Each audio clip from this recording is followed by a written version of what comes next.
নমস্কার, দেখছেন talk to Bangla. আমি অভিষেক রয়েছে আপনাদের সাথে। এই মুহূর্তে যে খবর নিয়ে উপস্থিত হয়েছে, এবার ভারতীয় জনতা পার্টির নেতা খোদ সরাসরি শুনিয়ে দিলেন জ্ঞানেশ কুমারকে যে আপনি দিল্লিতে বসে জ্ঞান দেবেন না, আপনি রাস্তায় নামুন, আপনি ময়দানে এসে দেখুন যে বিএলওদের কি অবস্থা, বিএলওদের কি করুণ অবস্থা। কে বলছে? ভারতীয় জনতা পার্টির একদম সভাপতি বলছে, রাজ্য সভাপতি। এবং যে ভারতীয় জনতা পার্টি এই এসআইআর সম্পূর্ণ প্রক্রিয়াটাকে সাপোর্ট করে বিভিন্ন ধরনের ভিডিও পর্যন্ত শেয়ার করছে, সেই ভারতীয় জনতা পার্টির পক্ষ থেকে তাদের যে রাজ্য সভাপতি তারা বলছে বিএলওদের করুণ অবস্থা। জ্ঞানেশ কুমার, আপনি দিল্লি থেকে আসুন, ময়দানে নামুন এবং বিএলওদের অবস্থা সম্বন্ধে অবগত হন। অবশ্যই এই মুহূর্তে বেশ খানিকটা অন্যরকম প্রেক্ষাপট তৈরি হয়েছে। এতদিন ধরে বিরোধীরা সামগ্রিকভাবে এই জ্ঞানেশ কুমার, তার যে ইলেকশন কমিশন, তাদের যে এসআইআর এর পদ্ধতি সমস্তটা সম্বন্ধে কথা বলেছে, কিন্তু এবার ভারতীয় জনতা পার্টির পশ্চিমবঙ্গের সভাপতি, রাজ্য সভাপতি শ্রমিক ভট্টাচার্য, তিনি সরাসরি বলছেন যে আপনি দিল্লিতে বসে জ্ঞান না দিয়ে পশ্চিমবঙ্গে আসুন, আপনি পশ্চিমবঙ্গে এসে বর্ধমানে যান, আপনি পশ্চিমবঙ্গে এসে ডায়মন্ড হারবারে যান, দক্ষিণ চব্বিশ পরগনায় যান এবং দেখুন বিএলওরা কিভাবে কাজ করছে, বিএলওদের উপর চাপ সৃষ্টি করা হচ্ছে। অত্যন্ত গুরুত্বপূর্ণ এই প্রেক্ষাপট। এই ধরনের কখনো ছবি উঠে আসেনি যে ভারতীয় জনতা পার্টি, তিনি জ্ঞানেশ কুমার যে ইলেকশন কমিশনার, এবং ইলেকশন কমিশনার জ্ঞানেশ কুমার, তিনি অমিত শাহ এবং নরেন্দ্র মোদীর অত্যন্ত কাছের মানুষ হিসেবে পরিচিত। সেই জ্ঞানেশ কুমারকে উদ্দেশ্য করে একদম চোখা ভাষায় বক্তব্য রাখছেন এবং বলছেন যে আপনি জ্ঞান দেবেন না দিল্লিতে বসে। আপনি যা বলছেন, আপনার আধিকারিকদের দুজনকে পাঠিয়ে দিচ্ছেন, তারা যা বলছে এবং রাস্তার মধ্যে যা অবস্থা, ময়দানের যা অবস্থা, সেটা এক নয়।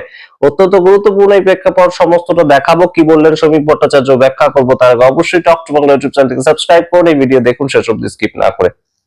আপনারা জানেন এই মুহূর্তে এসআইআর প্রক্রিয়াটা 12টা রাজ্য জুড়ে চলছে। তার মধ্যে পশ্চিমবঙ্গে সবচেয়ে বেশি প্রতিরোধ এখনো পর্যন্ত তৈরি করেছে তৃণমূল কংগ্রেস। এবং শুধু তৃণমূল কংগ্রেসের যে নিচুতলার কর্মীরা তেমন নয়, তৃণমূল কংগ্রেসের একদম সর্বোচ্চ পর্যায়ে তৃণমূল কংগ্রেসের মমতা বন্দ্যোপাধ্যায় ইতিমধ্যেই দুখানা র্যালি করে ফেলেছে। প্রথম যেদিন এসআইআর শুরু হয় সেদিন আমরা আপনাদেরকে র্যালি একদম লাইভ দেখিয়েছিলাম, যেটা হয়েছিল বি আর আম্বেদকরের স্ট্যাচু, রেড রোড থেকে শুরু করে জোড়াসাঁকো পর্যন্ত। আরেকটা হয়েছে পরবর্তীতে চাঁদপাড়া থেকে, অর্থাৎ মতুয়া যে জনগোষ্ঠী, বনগাঁর কাছাকাছি মতুয়া ঠাকুর পরিবার, সেইখানে মমতা বন্দ্যোপাধ্যায় 3 কিলোমিটার যাত্রা করেছেন এই এসআইআর এর বিরুদ্ধে। কিন্তু এই যে মুহূর্তটা খুব তাৎপর্যপূর্ণ। তার কারণ ইলেকশন কমিশন অফ ইন্ডিয়া তাদের অফিসে গিয়ে ধর্ণা দিয়ে election commissioner, state election commissioner, তার হাতে সম্পূর্ণ ডেপুটেশন দিয়েছেন 4 জন বিএলও। এবং সেটাও কিন্তু তৃণমূল পন্থী বিভিন্ন মানুষজন তার মধ্যে ছিলেন যারা এসআইআর এর বিরোধিতা করেছেন, তেমন খবর উঠে আসছে। এবং সেই জায়গা থেকে এই মুহূর্তে ভারতীয় জনতা পার্টির রাজ্য সভাপতি, তিনি যে কেউ নন, ভারতীয় জনতা পার্টির যে কোনো কাউন্সিলর বা অন্য কেউ নন, ভারতীয় জনতা পার্টির রাজ্য সভাপতি, সাংগঠনিক প্রধান পশ্চিমবঙ্গের, তিনি এবার বলছেন সরাসরি জ্ঞানেশ কুমারকে। কি বলছেন নিজের মুখে আগে শুনুন আপনারা, তারপর আবার আসছে বিস্তারিত ব্যাখ্যায়। নির্বাচন কমিশন দিল্লিতে জ্ঞানেশ কুমার বসে থাকবেন, উনি জ্ঞান গর্ব 2-3টে স্টেটমেন্ট দেবেন, আর পশ্চিমবঙ্গের স্থিতি অন্যরকম হবে, এটা হতে পারে না। নির্বাচন কমিশনকে আসতে হবে, এখানে জ্ঞানেশ কুমারকে আসতে হবে, কি অবস্থায় বিএলওরা আছে তাদের দেখতে হবে, কিভাবে প্রক্রিয়া চলছে সেটাকে বুঝতে হবে। দুজন প্রতিনিধি পাঠালে চলবে না, তার প্রতিনিধি এখানে ওই অফিসের মধ্যে কিভাবে আছেন সেটা তাকে বুঝতে হবে। দিল্লি থেকে একজন অফিসার পাঠিয়ে দিলাম আর তারপরে ওপর থেকে বসে মনিটরিং করলে চলবে না। পশ্চিমবঙ্গের পরিস্থিতি অন্যান্য রাজ্যের থেকে আলাদা। আপনারা শুনলেন শ্রমিক ভট্টাচার্যের বক্তব্য। এবং শ্রমিক ভট্টাচার্য যে অভিযোগটা করছে সেটা খুব গুরুতর অভিযোগ। তিনি বলছেন যে তৃণমূল কংগ্রেস একটা পলিটিক্যাল পার্টি হিসাবে সেই জায়গা থেকে তারা সম্পূর্ণ বিষয়টা একদম বিএলওদেরকে কন্ট্রোল করছে এবং বিএলওদেরকে কন্ট্রোল করার মাধ্যমে এসআইআর এর যে সামগ্রিক প্রসিডিওরটা সেটাকে কন্ট্রোল করছে। তো একই অভিযোগ তো বিহারের ক্ষেত্রে যারা বিরোধী ছিলেন, অর্থাৎ ইন্ডিয়া গঠবন্ধন, তারাও জানিয়েছিলেন। আরজেডি বারংবার অভিযোগ জানিয়েছিল যে বিজেপির যে পলিটিক্যাল ওয়ার্কার্স, তারা বারংবার বিএলও কে কন্ট্রোল করছে। এবং বিএলও সেখানে কারা হয়েছিলেন? জীবিকা বাহেনদের সঙ্গে কি করেছিল সরকার? জীবিকা বাহেনদের খাতায় 10,000 টাকা করে ভোটে চলাকালীন সেটা পাঠিয়েছিল এবং এই স্বপ্ন দেখানো হয়েছিল যদি এইভাবে টাকা পেতে চান তাহলে আমাদেরকে ভোট দিন।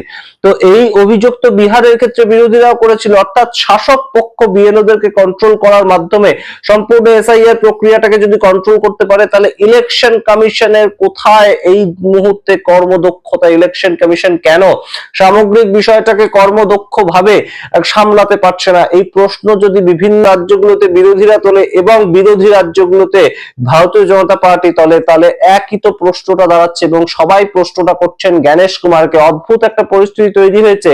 আপনারা যদি লক্ষ্য করেন যে জ্ঞানেশ কুমারের দ্বারা পরিচালিত এসআইআর, সেটাকে পশ্চিমবঙ্গে, যেখানে পশ্চিমবঙ্গের রাজ্য সভাপতি শ্রমিক ভট্টাচার্য বিজেপির তরফ থেকে তিনি একদম অভিঘাত করছেন, অভিযোগ জানাচ্ছেন যে বিএলওরা কন্ট্রোলড হচ্ছে, বিএলওরা কম্প্রোমাইজড হচ্ছে এবং সেই কাজটা করছে একদম তৃণমূল কংগ্রেস। তার কারণ তৃণমূল কংগ্রেসের হাতে সংগঠন রয়েছে, তৃণমূল কংগ্রেসের হাতে বিভিন্ন রকম ম্যানেজমেন্ট রয়েছে, তাই জন্য তারা বিএলওদেরকে কন্ট্রোল করছে। তার কারণটা হচ্ছে যে বিএলওরা আলটিমেটলি সরকারি কর্মচারী এবং তাদেরকে পশ্চিমবঙ্গে থাকতে হবে এবং পশ্চিমবঙ্গে থাকা বিএলওরা বেশ খানিকটা চাপের মধ্যে কাজ করছে। এই যে পরিস্থিতি, এটা তো অস্বীকার করার সত্যি আদপে কোনো জায়গা নেই।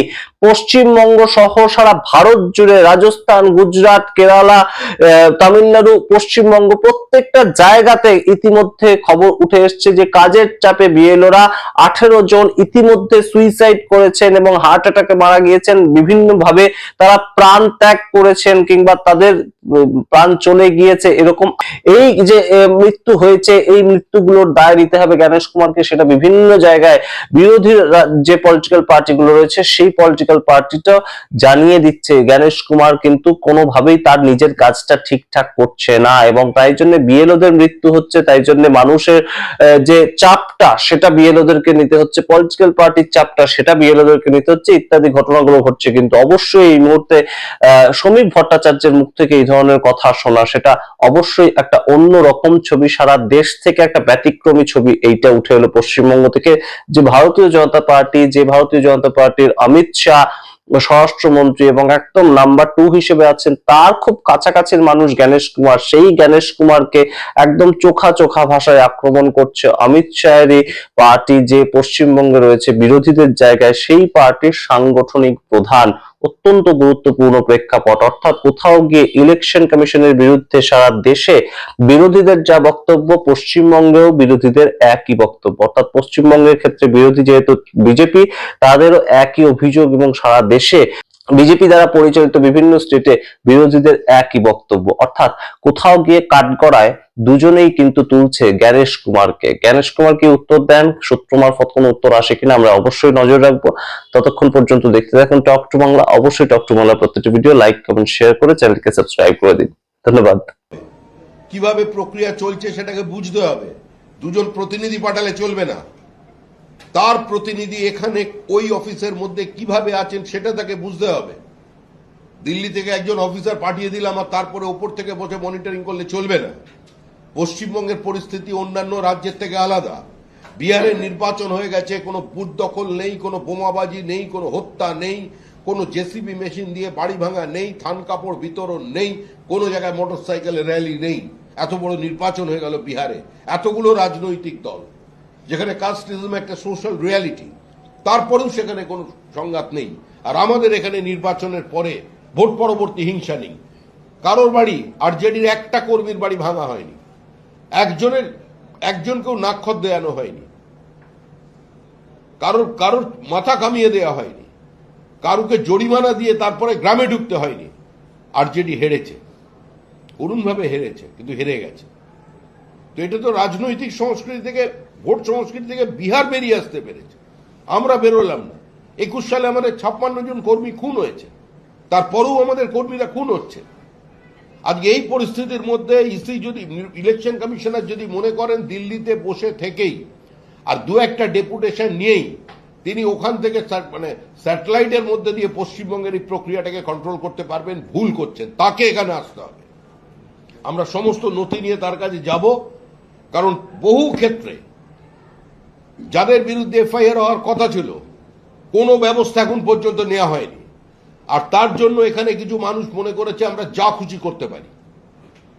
এই অবস্থার পরিবর্তন করতে হবে এবং এই অবস্থার পরিবর্তন করার দায়িত্ব, বিএলওদের নিরাপত্তা দেওয়ার দায়িত্ব, পুরো এসআইআর প্রক্রিয়ায় যে সরকারি কর্মচারীরা যাদের নিয়োগ করা হয়েছে, যারা কাজ করছেন, তাদের নিরাপত্তার দায়িত্ব ইসিকে নিতে হবে। ফোনে কোনো কাজ চলবে না।